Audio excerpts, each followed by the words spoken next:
একবার এক ছেলে তার গ্রীষ্মের ছুটিতে তার দাদুর সাথে দেখা করতে আসে। সে তার দাদুর সাথে খেলতে খুবই পছন্দ করত। একদিন সে তার দাদুকে বলল, যখন আমি বড় হব আমি একজন সফল মানুষ হতে চাই।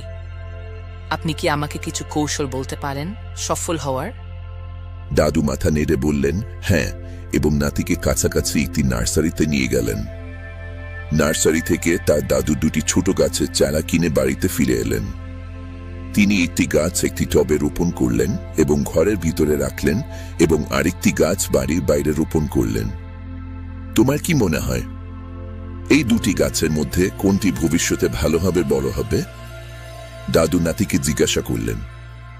ছেলেটি কিছুক্ষণ ভাবল এবং তারপর বলল, ঘরের ভিতরে থাকা গাছটি ভালোভাবে বাড়বে, কারণ এটি সব ধরনের বিপদ থেকে নিরাপদ, আর বাইরে থাকা গাছটি অনেক কিছুর ঝুঁকিতে আছে, যেমন তীব্র সূর্যের আলো, ঝড়ো বাতাস ইত্যাদি। দাদু ভেসে বললেন, দেখা যাক ভবিষ্যতে কি হয়। তারপর ছেলেটি তার বাবা মায়ের সাথে চলে গেল।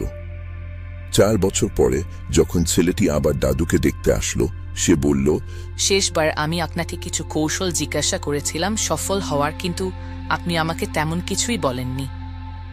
এবার আপনাকে বলতেই হবে। দাদু হেসে বললেন, অবশ্যই, কিন্তু প্রথমে চলো আমরা কয়েক বছর আগে যেসব গাছ লাগিয়েছিলাম তাদেরকে দেখে আসি। এই কথা বলেই দাদু ছেলেটিকে সেই জায়গা নিয়ে গেলেন যেখানে তিনি টবে ছোট চারা লাগিয়েছিলেন। তারা দেখল যে ছোট্ট গাছের চারাটি এখন একটি গাছে পরিণত হয়েছে। তারপর তিনি ছেলেটিকে সেই গাছটি দেখার জন্য নিয়ে গেলেন যা তারা বাইরে রোপণ করেছিল। সেখানে তারা দেখল যে একটি বিশাল গাছ দাঁড়িয়ে আছে, এর শাখাগুলি দূর দূরান্তে ছড়িয়ে রয়েছে, এমনকি পথচারীদের ছায়া দিচ্ছে। এখন দাদু ছেলেটির দিকে তাকিয়ে জিজ্ঞাসা করলেন, কোন গাছটি বেশি বড় হয়েছে? কোনটি বেশি সফল? ছেলেটি উত্তর দিল, যেটি আমরা বাইরে লাগিয়েছিলাম। কিন্তু দাদু, এটা কিভাবে সম্ভব? সেই গাছটি তো অনেক বিপদের সম্মুখীন হয়েছে, তবু এটি কিভাবে এত বড় হয়েছে? দাদু হেসে বললেন, হ্যাঁ, বাইরে থাকা গাছটিকে অনেক কিছু মোকাবিলা করতে হয়েছে, কিন্তু সমস্যা মোকাবিলা করারও কিছু সুবিধা ছিল। বাইরের গাছের শিখর যত খুশি গভীরে যাবার এবং ছড়িয়ে পড়ার সুযোগ ছিল। ঝড়ের মতো সমস্যাগুলি এর শিখরকে আরো শক্তিশালী করে তুলেছিল। আজ এটি এতই শক্তিশালী যে ছোটখাটো ঝড় এটির কোনো ক্ষতি করতে পারে না। নাতি, আমি যা বলছি তা সবসময় মনে রাখবে। তাহলে তুমি যাই করো তাতেই সফল হবে। যদি তুমি সবসময় আরামের পথটি বেছে নাও, তাহলে তুমি তোমার সর্বোচ্চ বড় হতে পারবে না। যদি তুমি জীবনের সব বিপদের মুখোমুখি হয়ে এই পৃথিবীর সামনে দাঁড়াতে প্রস্তুত থাকো, তাহলে কোনো লক্ষ্যই তোমার জন্য অসম্ভব নয়। কখনো সমস্যাগুলিকে বাধা হিসেবে ভেবো না, বরং তাদের সাফল্যের দিকে একটি পদক্ষেপ হিসেবে ভাবো। ছেলেটি দীর্ঘশ্বাস নিয়ে গাছের দিকে তাকিয়ে রইল এবং দাদুর কথা বুঝতে পারল। জীবনের শত্রু বলে মনে হওয়া বাধাগুলি আমাদের আরো শক্তিশালী এবং সফল করে তোলে।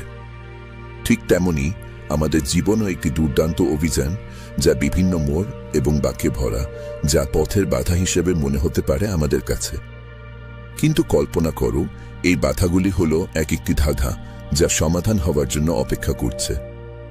শুধু ভাবো, যখন তুমি একটি খেলা খেলো, সেখানে মজার অংশটি হলো চ্যালেঞ্জগুলি কাটিয়ে ওঠার উপায় খুঁজে বের করা। জীবনও একইভাবে কাজ করে। তুমি যখন জীবনের প্রতিটি বাধার মুখোমুখি হও, তখনই তুমি শেখো, বেড়ে ওঠো এবং আরো শক্তিশালী হয়ে ওঠো। তাই এই বাধাগুলিকে তোমাকে নিরুৎসাহিত করতে দিও না। তাদের মেনে নাও, তাদের মোকাবিলা করো এবং জীবনের বাধা অতিক্রম করে অসাধারণ সাফল্য অর্জনের এবং গোপন রহস্য উন্মোচনের যাত্রায় যোগ দিতে প্রস্তুত হও। তোমার জীবনের খেলায় নিজেকে উন্নীত হতে দেখো। তোমার দক্ষতা, সংকল্প এবং সাহস আছে যে কোনো কিছুকে জয় করার। আশা করি তুমি এই গল্প থেকে কিছু মূল্যবান জ্ঞান পাবে এবং তা তোমার জীবনে প্রয়োগ করার চেষ্টা করবে।